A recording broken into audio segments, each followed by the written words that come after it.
Қайырлы күн баршаңызға. Бүгін сіздерге дәмі өте ерекше әрі тойымды мантының рецептімен бөлісетін боламын.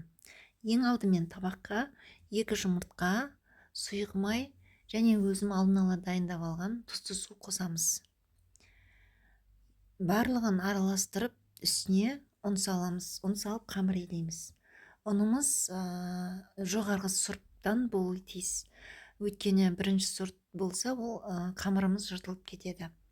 Сосын алдын ала дайындалған жылқының жұмсақ етін турап және сиырдың іш майын турап, бәрін табаққа салып, капуста және пияз салып, қара бұрыш, тұз барлығын араластырып, салмасын дайындап аламыз.